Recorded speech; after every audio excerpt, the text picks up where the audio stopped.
Bonjour les graphes, ravi de vous retrouver pour cette nouvelle vidéo donc hebdomadaire du week-end pour faire le point sur les marchés et sur les actions. Je vais essayer de diviser une nouvelle fois la vidéo en deux, ça a l'air de plaire. Globalement, qu'est-ce qu'on peut se dire sur cette semaine? C'est une semaine de temporisation pour moi. On n'a pas franchement appris grand-chose de neuf. La seule chose, c'est qu'on valide bien que le marché est bien dans cette dualité. Surtout, on l'a senti ces 2 derniers jours. Globalement, en gros, vous avez des mauvaises statistiques économiques. C'est interprété comme des bonnes nouvelles et c'est acheté, en tout cas surtout pour des valeurs de croissance versus des valeurs value, dans l'idée justement que on va vers la décroissance et que cette décroissance poussera donc les banques centrales et notamment la banque centrale américaine à ne pas aller au bout de son resserrement monétaire. C'est-à-dire, en gros, on part sur une hausse des taux à 0,5% en juin, en juillet, et l'idée, ça aurait été de se dire, ok, peut-être on temporisera dès septembre. A contrario, la stat qu'on a eue aujourd'hui sur le chômage, et notamment sur les PMI, démontre que certes, l'économie américaine est en train un petit peu de bloquer un pic de la même, mais on ne peut pas parler, voilà, on a une certaine décroissance, mais c'est lent. Hein, c'est de la même façon que l'inflation est en train petit à petit de bloquer et de moins croître, moins fortement, mais la croissance aussi. Donc tout ça est en train un petit peu de bloquer, mais c'est pas pour autant voilà, qu'on a un renversement de situation qui se fait rapidement. Donc on le voit dans les stats, globalement, on sait qu'on est en train de tendre vers le pic, mais on n'a pas non plus une inversion qui se fait de manière drastique. Donc du coup, c'est une problématique de timing pour le marché, parce qu'on sait très bien que globalement, politiquement parlant, il faut qu'on prouve au peuple que l'on se bat contre l'inflation, très souvent avec des mesures qui sont elles-mêmes inflationnistes, puisque protéger les entreprises, protéger les gens de l'inflation en leur donnant des chèques cadeaux pour l'essence, pour manger, etc., certes, c'est humain, c'est social, etc. Je ne rentre pas dans ce débat-là, mais c'est inflationniste, puisque évidemment, ça ne pousse pas les gens à réduire leur consommation.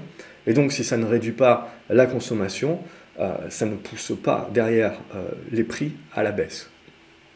Donc, ça, voilà, il faut bien comprendre, et j'en ai fait une chronique cette semaine, il faut bien comprendre que l'interventionnisme de l'État, c'est une problématique en soi, parce que ça repousse également le côté transitoire, la partie transitoire de l'inflation.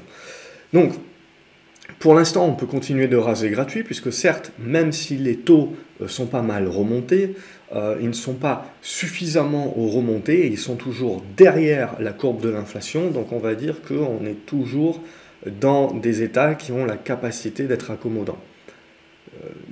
Le jour où on a les taux qui remontent un petit peu plus fort, justement, ça réduira drastiquement les marges de manœuvre des États qui ne pourront plus être autant interventionnistes.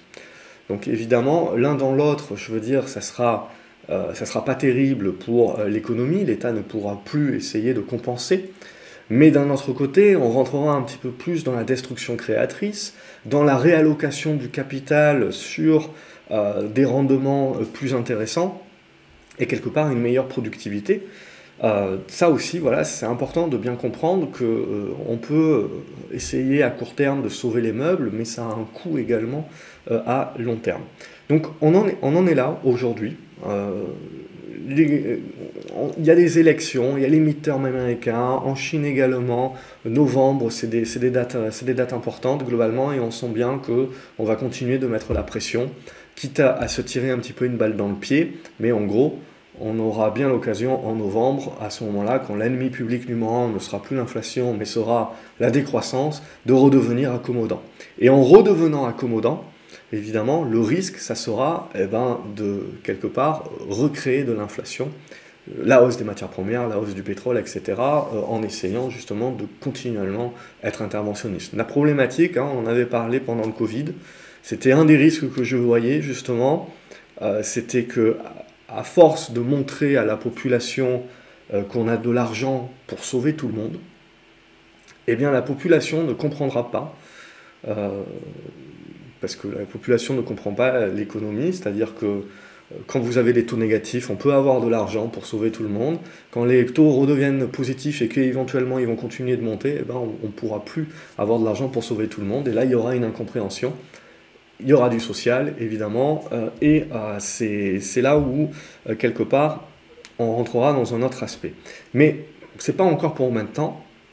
Là, ce qu'il faut se dire, c'est que le marché, en gros, il a cette dualité. Il a cette dualité, et l'investisseur aussi a cette dualité, c'est de se dire, mon économie, je sais qu'elle va décroître, je sais qu'elle va chanceler dans les mois à venir, mais finalement, on a vu, on sort tout de suite l'épouvantail, stagflation, récession, mais l'idée, c'est avant qu'on arrive là, il y a quand même du chemin à faire et ça va prendre du temps. Et donc justement, c'est cet aspect de timing-là. Donc le marché joue pas mal à l'anticipation, et puis après, hop, on temporise, on siffle la fin de la récré, et on essaye de s'asseoir et de réfléchir 2 secondes. Et on se dit, oui, je vais très certainement avoir une décroissance, mais pas demain. Et cette décroissance va se faire petit à petit. Globalement, on voit que c'est pas un truc c'est pas un château de cartes qui va s'effondrer sur lui-même. Mon inflation également, elle est élevée, et oui, elle va réussir à décroître. La Fed, les banques centrales vont réussir à faire décroître. On voit également vis-à-vis du pétrole qu'on est prêt à refaire copain-copain avec le Venezuela, l'Iran, l'Arabie Saoudite pour essayer de noyer un petit peu le marché avec une offre supplémentaire pour essayer de faire baisser les prix. À court terme, ça ne marche pas trop, mais on peut penser qu'à long terme, avec le marché qui éventuellement va jouer un petit peu la décroissance, ça peut fonctionner. Mais à court terme, globalement, ce que l'on a, c'est une économie qui, certes, on le sait, dans les prochains mois, va certainement commencer à tirer un petit peu la langue, mais actuellement, ça bloque, mais ça reste toujours en croissance. On voit, le marché de l'emploi est encore très sain. Dans les services également, ça bloque un petit peu, mais ça reste toujours quand même dans des niveaux de croissance. Donc voilà, ce que l'on sent bien, c'est ce que j'avais pu écrire dans des chroniques, justement, c'est bien de se dire que le marché, en effet, peut jouer à anticiper la stagflation ou la récession, mais après, quand on commence à voir les stats qui rentrent, c'est là où on temporise et on se dit, ok, c'est peut-être le scénario, mais c'est peut-être pas pour tout de suite. Et donc, j'ai des intercycles à jouer, et en fait, j'ai une phase d'attente et de transition qui est certainement à jouer. C'est pour ça que cette semaine, globalement, ce qu'on a vu, c'est une réduction de la volatilité. Alors certes, c'est toujours très volatile, notamment sur les valeurs de croissance, sur les valeurs technologiques, sur le Nasdaq, mais en fait, c'est une volatilité qui est quand même proportionnellement moindre par rapport à celle qu'on a connue ces dernières semaines. Donc on a quand même cette réduction de volatilité, cette temporisation, et en fait, c'est les constructions qui se mettent en place. Et donc c'est là où ça devient intéressant maintenant, parce que d'un côté, si on a des bonnes statistiques économiques, ça repousse globalement, ça repousse l'idée de se dire les banques centrales n'ont pas de marge de manœuvre et sont déjà acculées pour ne pas finalement tirer une balle dans l'économie. Mais globalement, quand le marché s'est déjà pris moins 30% dans la figure pour des valeurs de croissance, globalement, si vous voulez, vous avez déjà, quand le marché crypto s'effondre, etc., vous avez déjà en fait créé finalement la cassure du moral du consommateur qui va se serrer un petit peu plus la ceinture, réduire ses dépenses, etc. Ce qui est très intéressant également, j'en ferai une vidéo, c'est que en parlant de récession et en sortant de l'épouvantail, on a beaucoup de personnes également donc, qui ont peur de l'avenir. Et en ayant peur de l'avenir, finalement, elles anticipent également de moins consommer. Donc on est une espèce de prophétie autoréalisatrice dans un certain côté. Donc globalement, on est bloqué aujourd'hui, on est coincé entre j'ai des bonnes nouvelles économiques, c'est positif, l'économie va bien, mais c'est négatif dans le sens où mes banques centrales vont continuer de resserrer. Donc là, l'idée c'est que quand j'ai des mauvaises stats, je me dis chouette, la Banque centrale américaine ne va pas autant resserrer, j'ai peut-être encore 2 ou 3 hausses de taux à jouer d'ici la fin de l'année, et puis après ils vont certainement temporiser. Ou alors l'économie bloque un petit peu en mode pic, mais on reste, le pic, si vous voulez, commence à s'arrondir comme ça, on ne fait pas un truc comme ça. Et là, globalement, c'est open bar pour les banques centrales, parce que les banques centrales, elles savent très bien qu'elles devront redevenir accommodantes certainement, je ne sais pas, dans un an, peut-être moins, ça dépend justement à la vitesse à laquelle on va courber les chines au niveau de la croissance. Mais tant que la croissance est solide, etc., et que ça courbe les chines tout doucement, ben, c'est leur moment idéal à eux pour pouvoir continuer de resserrer. Dans l'idée où plus je resserre maintenant, je mets un petit peu la pression sur les marchés, etc. Mais du coup, en mettant la pression sur les marchés, je mets la pression sur l'effet de richesse, le sentiment de richesse du consommateur. Donc, je mets la pression également, in fine, sur l'inflation. Donc, ça me permet d'arriver aux midterms en disant, moi, démocrate, j'ai combattu l'inflation.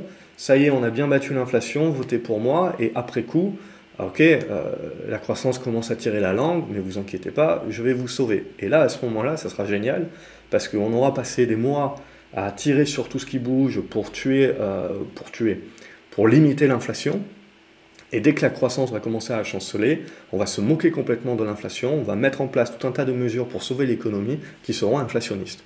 Donc c'est là la dualité, mais c'est l'interventionnisme politique, et comme je vous l'ai dit, malheureusement, je ne crois pas, je pense que le Covid a été un tournant, je pense qu'on était déjà dans une tendance de fond, comme je le pense souvent, on a des événements qui accélèrent ces tendances de fond, et là je pense qu'on est parti en mode roue libre, et que tant que les dettes des États ne seront pas attaquées sur les marchés, c'est-à-dire que tant que les taux longs ne remonteront pas, globalement, ne remonteront pas soit au-dessus de l'inflation, ou en cas de peur de la récession, ne descendront pas rapidement en dessous des taux courts, il n'y aura pas réellement de blocage de l'interventionnisme des États encore pour un moment, avec leurs mesures qui sont elles-mêmes inflationnistes, comme j'en ai déjà parlé. Donc voilà un petit peu globalement où on en est. Hein. On sent bien qu'on est bloqué entre les deux, qu'on se regarde un petit peu dans le blanc des yeux. Pourquoi? Parce que on en est là où ce dont on s'était déjà parlé dans les précédentes vidéos, c'est on rentre un petit peu dans la phase où on est en attente. Quelque part, tout est connu, tous les scénarios sont sur la table, et en fait, maintenant, c'est mois par mois où on va avancer, où on va avoir des stats, où on va voir un petit peu est-ce que l'inflation, est-ce que la croissance courbe l'échine plus ou moins rapidement, et on va du coup pouvoir ajuster par rapport à ce qu'on pense que la marge de manœuvre que les banques centrales auront. On voit la Banque Centrale Européenne qui, elle, va certainement remonter en juillet, ou peut-être même dès la semaine prochaine. Et globalement, on sait très bien, l'euro a déjà anticipé avec son rebond, donc ils vont remonter les taux, mais on sait très bien qu'ils remontent les taux pour pouvoir supporter l'euro. Pourquoi? Parce que ça permet, malgré la hausse actuelle continue encore des prix énergétiques, si vous avez une hausse de l'euro vis-à-vis de la population, ça permet de mettre des prix en baisse. Donc en gros c'est génial, parce qu'en gros tout ce que vous avez pu vouloir mettre en place pour faire baisser les prix, et donc ces systèmes de chèques, cadeaux, de boucliers, etc., qui donc ne font pas réduire leur consommation aux gens, et donc poussent les prix également vers le haut, vous pouvez le compenser et le gommer et le rendre invisible grâce justement à un renfort de votre monnaie.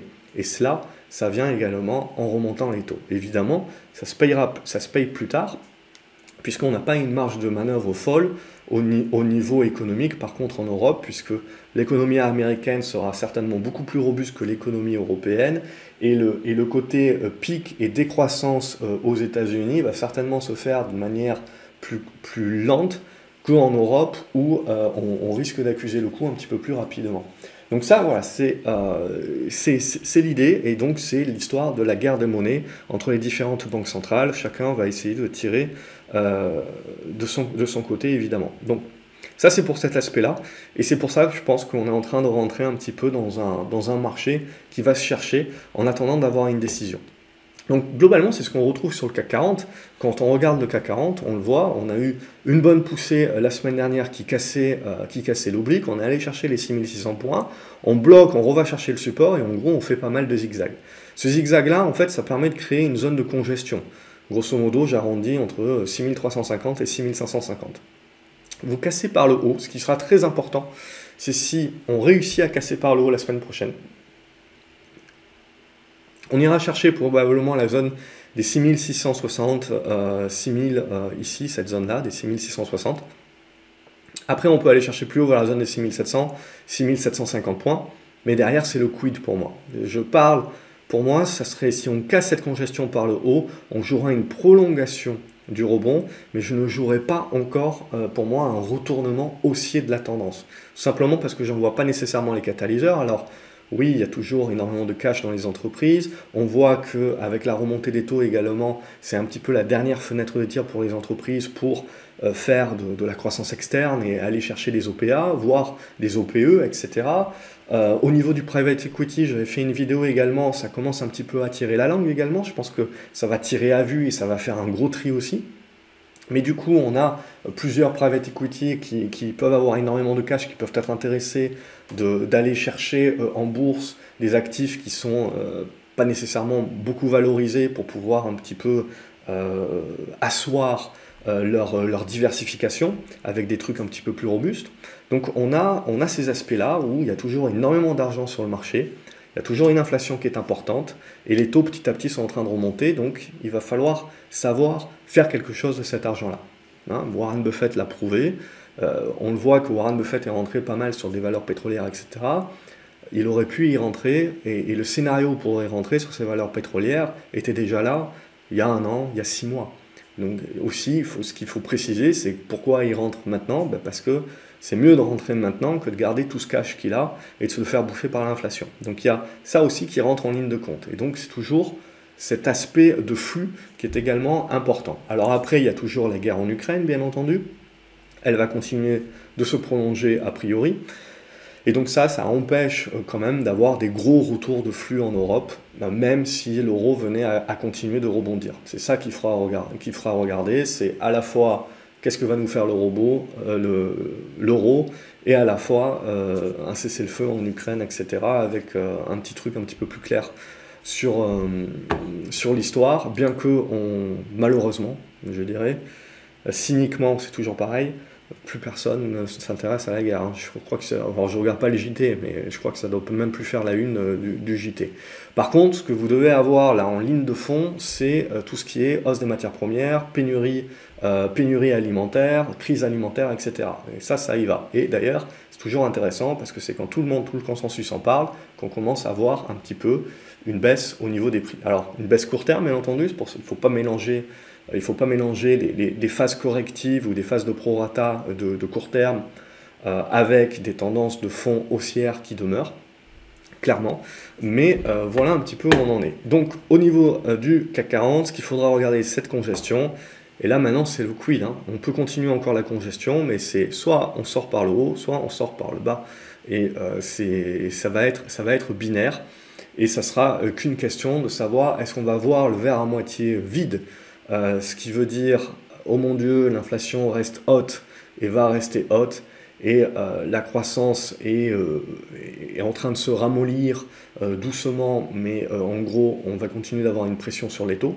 Ou au contraire, est-ce qu'on voit le verre à moitié plein, c'est-à-dire l'inflation reste haute, mais on sent qu'on touche au but et on va réussir à la combattre effectivement sans pour autant tuer l'économie, ou en tout cas pas tout de suite, ou d'une manière dégradée, on va dire graduelle, et non pas un gros stop, et donc on est dans la capacité de faire une espèce de soft landing. Et ça, c'est qu'une question d'anticipation des marchés, parce que ce qu'on est en train de jouer là, c'est éventuellement ce qui ressortira des stats à la fin de l'année.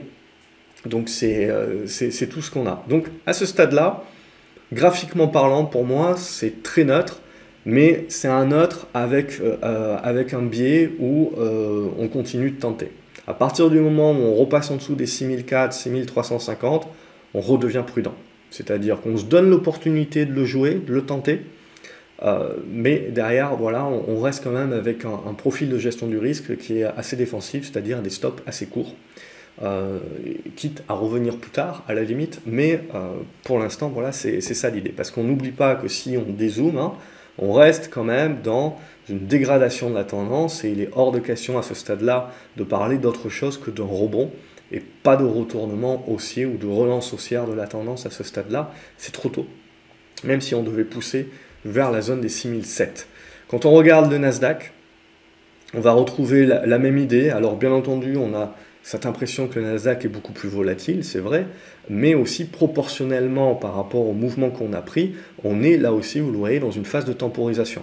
C'est là où ça devient bien intéressant, c'est que globalement, voilà, on est en train de construire, alors je trace ça un petit peu à l'arrache, mais c'est l'idée, On a gagné quasiment 1500 points en ligne droite, donc on souffle dorénavant et vous voyez les séances c'est un petit peu un coup oui, un coup non. Et ça c'est parce que le marché est très partagé, c'est-à-dire tout le monde a les mêmes données en face, mais il y a ceux qui vont décider de voir le verre à moitié vide et ceux qui vont décider de voir le verre à moitié plein, et donc de décider globalement entre je vais me ramollir la croissance, oui, mais de combien et dans quel espace-temps. C'est ça qu'on est en train de jouer aujourd'hui, c'est ça les anticipations qu'on est en train de jouer, c'est que ça fait aucun doute pour personne que on va ralentir, mais la vraie question c'est de se dire ok, mais de combien et dans combien de temps. Donc est-ce que ça va être graduel ou est-ce que ça va aller crescendo et beaucoup plus rapidement. Et donc la question c'est de dire du coup est-ce que ma Fed va avoir le temps de continuer de monter ses taux jusqu'au midterms, et donc en gros il faut que je vois certainement encore 2% de hausse et donc arriver vers la zone des 3,5% d'ici la fin de l'année au niveau des taux courts, ou est-ce qu'au contraire ça va bouger beaucoup plus rapidement que ce qu'on peut prévoir, donc du coup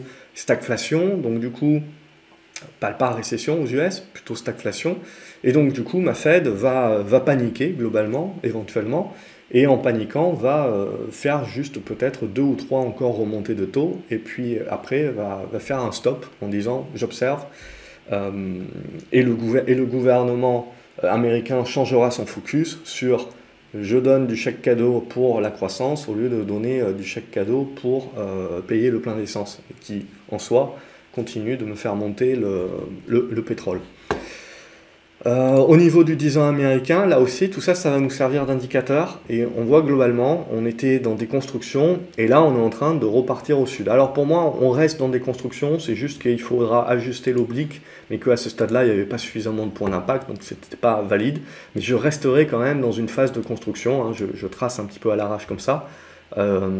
C'est là où ça va m'intéresser, de voir si on arrive à bloquer ici, à tenir, pour pouvoir rebondir. Sinon, voilà, les taux continuent de remonter. Pourquoi? Parce que globalement, le marché il est en train de valider que, ouais, on va se prendre la stagflation dans la figure très certainement, mais pas tout de suite. L'économie est encore résiliente et va certainement le rester. Et donc, autant que l'inflation est en train de construire son pic, la croissance est en train de construire son pic, mais on reste sur les niveaux hauts, potentiellement encore un moment. Et donc, tout ça, ça prend plus de temps. Parce qu'au début, ce qu'on jouait, ouais, c'est tout de suite... on va se prendre la récession dans le coin de la figure, en 2 mois c'est plié. Non, ça va prendre du temps, l'économie est quand même largement résiliente, donc avant de retourner le paquebot, là on a commencé à tourner le gouvernail, mais avant d'avoir une réaction sur le paquebot, ça risque de prendre un moment. Donc c'est ça que le marché est en train de rejouer. Donc du coup, c'est cette phase de zigzag, comme je vous ai dit, où l'inflation, petit à petit, on fait la rotation vers l'ennemi public numéro 1 qui n'est plus l'inflation mais qui devient la décroissance. Mais petit à petit, on fait des à-coups hein, et on revient sur l'inflation. Et donc là, on est en train de revenir sur l'inflation, globalement, en se disant, ouais, ça reste quand même la problématique majeure. L'économie est encore là, donc est encore inflationniste. Donc c'est pas demain la veille qu'on va retourner tout ça. Donc c'est le projet, c'est l'idée, mais ça va se mettre en place petit à petit, donc il y a de la construction encore. Et globalement, vous le voyez, ce que le marché a validé un petit peu en resserrant à nouveau les taux sur les taux. Au niveau du pétrole, c'est la même idée. Hein. Pauvre Biden, il se décarcasse et tout, et les réserves stratégiques, faire copain-copain avec à l'Iran, l'Arabie Saoudite, le Venezuela, tout ça, pour l'instant, même si l'OPEP a rajouté, ça ne sert pas suffisamment. Pourquoi? Parce qu'on a quand même toujours un déficit d'offres. On reste quand même, voilà, on consomme. On est surtout en sortie Covid. On reste en sortie Covid. Il y a la guerre. Vous avez en plus les gouvernements qui essayent de protéger la population en balançant des chèques cadeaux, etc., qui ne limitent pas la consommation. Donc globalement, il n'y a rien aujourd'hui pour empêcher le pétrole de monter plus haut. Ce qui pourra le bloquer, c'est quand on va commencer vraiment à intégrer le pétrole iranien, le pétrole vénézuélien, etc. Et qu'on va commencer vraiment à noyer le marché. Mais surtout, le moment où ça se retournera, c'est quand le marché jouera réellement que là, on rentre dans la dégradation de l'économie, mais en mode crescendo et plus en mode doucement. Là, on voit le marché remonte aujourd'hui, puisque on valide bien le fait que certes, l'économie commence à tirer la langue, mais ça va se faire de manière graduelle apparemment. Ça reste en croissance et donc ça reste consommatrice d'énergie. Et pour l'instant, on n'a pas encore réussi à trouver un accord pour noyer un petit peu le marché du pétrole, d'un peu plus de pétrole. Après, ce qu'il faut faire, c'est la part des choses, vous le voyez, c'est-à-dire le court terme, c'est pas suffisant. Le moyen terme, ah ouais, on commence à décroître un petit peu, donc on va commencer à impacter les matières premières. Et le plus long terme, structurellement, on a désinvesti le milieu pendant 10 ans. Certes, on va commencer à un petit peu plus investir aujourd'hui, mais c'est pas le but parce qu'on sait déjà que dans 10 ans ou dans 15 ans, c'est foutu. Donc on va pas, moi, compagnie pétrolière, je vais pas réinjecter 100% de mes profits pour pouvoir investir dans cela. Je vais diversifier, donc acheter du verre, etc. Et je vais me préparer mon écologie. Et donc en ce faisant-là, je n'augmente pas mes capacités, ou pas énormément mes capacités, et donc du coup, pour les 10 années à venir, où j'ai besoin de plus de pétrole parce que j'ai une démographie en hausse, où j'ai besoin de plus de pétrole parce que j'ai une croissance mondiale qui certes peut patiner un petit peu pendant un petit peu de temps, mais qui reste en croissance, parce que j'ai un paquet de nouveaux consommateurs, de nouvelles personnes aisées aujourd'hui, je gagne l'équivalent de la population de foyers aisés en France, dans le monde, dans les pays émergents, chaque année. Donc globalement, ces personnes-là veulent consommer à l'occidental, donc voilà, c'est un surplus.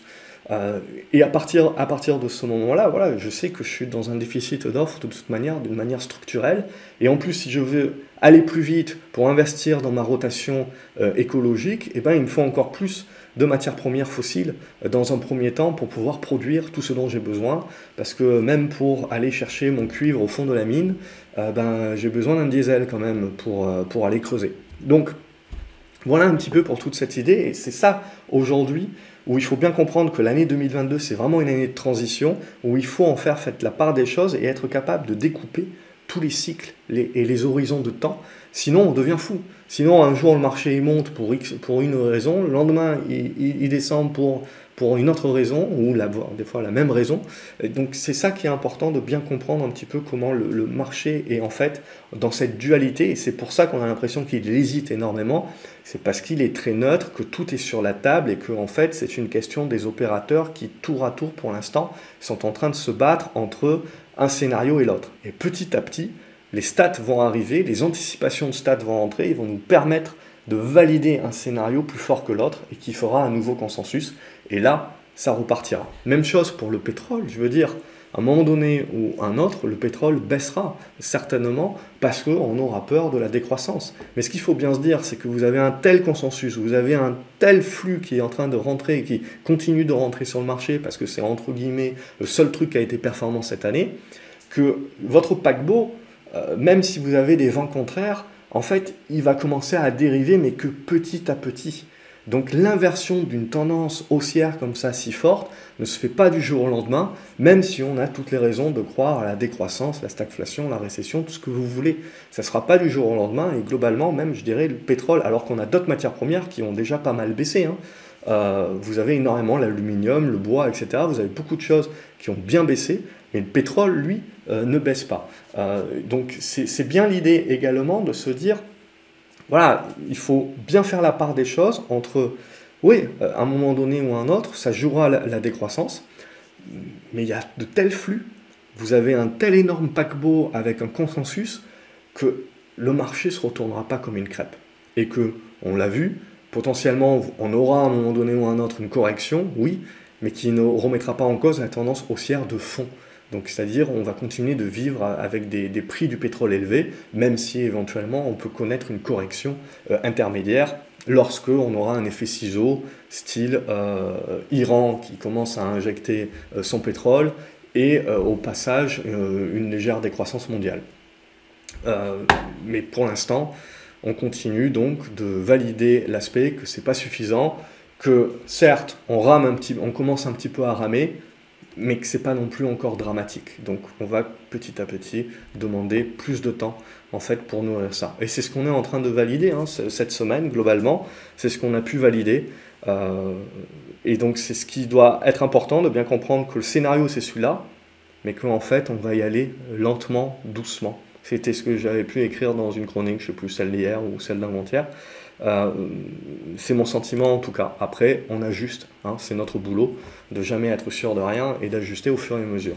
Au niveau de l'or, Là aussi, ça sera intéressant parce que c'est la même dualité sur l'or, c'est-à-dire que si on a une récession, une stagflation, la peur en gros de la décroissance, ça veut dire qu'on pense que les banques centrales vont devoir redevenir accommodantes, et donc si elles redeviennent accommodantes, elles continuent d'arroser gratuit, on a éventuellement la baisse du dollar, et donc à partir de ce moment-là, je joue la hausse de l'or pour jouer une espèce de valeur refuge. A contrario, si l'économie continue de rester robuste, certes, j'ai de l'inflation qui reste robuste, mais aujourd'hui, mon or continue de rien me rapporter, avec des taux réels même qui sont négatifs, mais qui sont en train de remonter au fur et à mesure.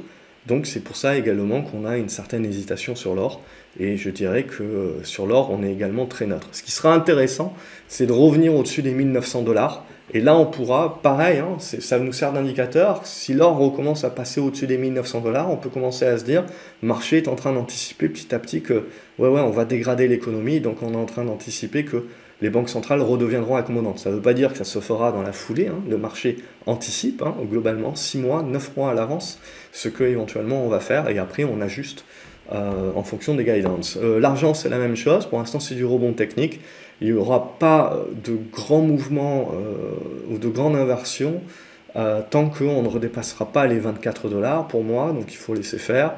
Et l'euro-dollar, pour l'instant, l'euro continue de maintenir son rebond. Ce que l'on a, donc, c'est une bonne construction à ce stade-là et une bonne tenue. Donc, il faudra voir évidemment si on valide ça par la montée des taux. Je dirais que si on valide ça par la montée des taux, on devrait globalement rester sur les niveaux parce que c'est globalement anticipé déjà.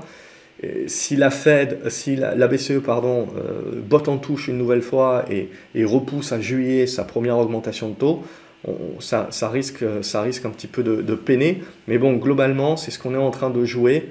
On est en train de jouer que la BCE, ça y est, va se réveiller maintenant et risque, elle, comme elle sait qu'elle a un laps de temps très certainement plus court pour ne pas tirer une balle dans le pied de son économie qui déjà chancelle alors même qu'on n'a même pas redressé les taux ou quoi que ce soit, elle va potentiellement vouloir les redresser plus vite. On peut même penser alors ça serait un choc, je pense, donc il faudra faire attention, si jamais c'est ça, à un 0,5 d'entrée, mais j'y pense pas, je pense que ce sera 0,25, parce que après avoir tenu le discours qu'il fallait laisser le temps au temps, etc., ça serait se décrédibiliser complètement et démontrer qu'on est en train de paniquer, de monter les taux à 0,5 direct sur le premier tour. Donc pour moi, le marché price 0,25 en juin, 0,25 en juillet, et potentiellement ça sera tout, je pense. On commencera à en temporiser peut-être dès septembre en Europe. Mais tout ça, voilà, on va devoir attendre globalement, et moi ce que j'attends de pied ferme, c'est les résultats des entreprises. On a vu, il y a eu quelques profit warnings, hein, le marché, quand il y a des profit warnings, on a vu le marché ne fait pas dans la dentelle globalement. Alors après, il y a les gens qui parlent du profit warning de Microsoft, mais bon, quand vous regardez, globalement, c'est pas vraiment un profit warning, quoi. Donc voilà, ça sera important. Et les entreprises vont tout simplement nous confirmer, voilà, qu'elles commencent à ne plus pouvoir passer les hausses de leurs tarifs, et que globalement, elles ne margent plus, et que certaines d'entre elles, potentiellement, ne cherchent même plus à vendre, puisqu'elles vendraient à perte avec globalement l'inflation et leur incapacité de monter leur prix. Ça peut bloquer un certain nombre d'entreprises et de secteurs qui peuvent se dire, voilà, je patiente mon augmentation des prix, parce que ça ne se fait pas du jour au lendemain, les augmentations de prix au niveau des entreprises, et donc à ce stade-là, je bloque pour l'instant mon business. Donc je suis obligé d'annoncer un profit warning, et globalement j'essaierai de récupérer mes marges et donc de repousser ma force commerciale dans 2 mois ou dans 3 mois, en septembre en gros, quand on aura la rentrée et que j'aurai ma nouvelle grille tarifaire, et que j'essaierai de pousser mes commerciaux à essayer de vendre sur ces nouveaux prix, et ce qui m'offrira une nouvelle marge. Donc on est dans ça très certainement aussi. Sur ces aspects-là. Voilà, globalement, je pense que j'ai fait le tour, que j'ai rien oublié. Je pense que c'est sur cette partie, en tout cas indicielle, macro, c'est l'idée pour moi, une phase de temporisation, et c'est ce qu'on retrouve sur énormément d'indicateurs de marché. On a eu les phases de rebond, maintenant on a la digestion de ce rebond, et on a les constructions congestion. Et là, la suite maintenant, c'est on casse par le haut, on casse par le bas, et on aura ce que le marché va privilégier pour les prochaines semaines, pour ne pas dire les prochains mois. Donc c'est ça qui va nous intéresser à ce stade-là, temporisation. Comme d'habitude, n'hésitez pas voilà, de liker la vidéo, de la partager, ça m'aide énormément. D'une part, ça me fait plaisir, et ensuite, ça aide la vidéo à être plus connue et potentiellement aider plus d'investisseurs. C'est bien le but. Je vous souhaite un excellent week-end et on se retrouve pour la deuxième partie de la vidéo, la partie action. Salut les graphes.